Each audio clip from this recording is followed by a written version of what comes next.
आपल्यापेक्षा जास्त साहेब आहेत उत्सुक आपल्याला हक्क देण्यासाठी, हो की नाही? तर रिलॅक्स राहा. फक्त मलाही प्रश्न हाच पडलाय की जाईपर्यंत आई एकदम तू व्यवस्थित होतीस ना ग?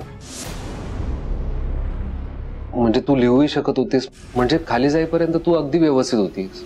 मग खाली गेल्यानंतर हात थरथरायला लागला, चक्कर आली, काय झालं होतं? किंवा आपण एकदा डॉक्टरांकडे जाऊन येऊयात का? नाही नको. मलाही तेच कळत नाही की मला अचानक चक्कर कशी आली, माझा हात कसा थरथरायला लागला, मला घाम फुटत होता मला.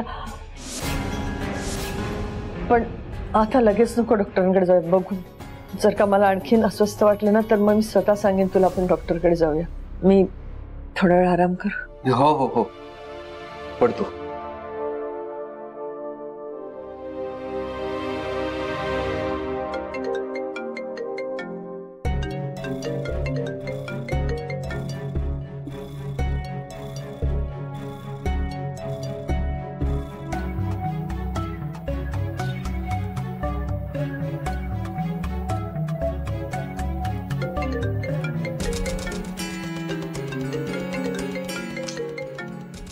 का सतत फोन करतायत? मी आलोच.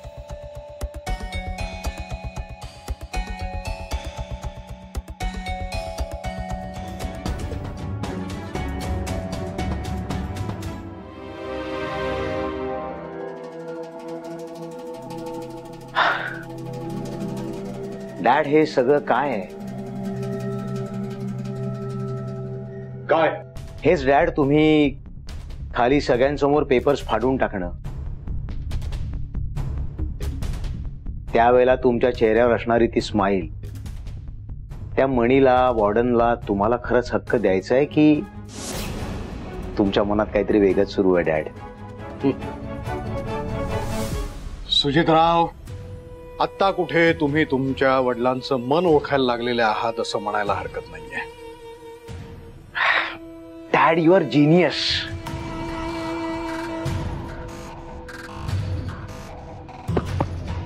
I love you dad.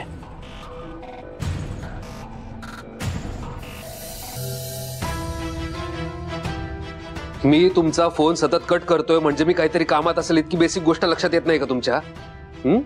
पत्रकार आहात ना तुम्ही, कळायला हवं तुम्हाला हे सगळं. हो मणी सर, पण मग बराच वेळ झाला मी तुम्हाला कॉन्टॅक्ट करण्याचा प्रयत्न करतोय. आम्हाला एक महत्त्वाची बातमी हवी होती. काय माहिती हवी तुम्हाला?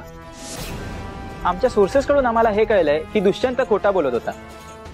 त्याचा आणि स्वानंदीचा काही संबंध नव्हता, बरोबर ना? हो बरोबर. पुढे? पण मग स्वानंदीच्या बाळाचा बाप कोण आहे? तिचा गुन्हेगार कोण आहे? पोलीस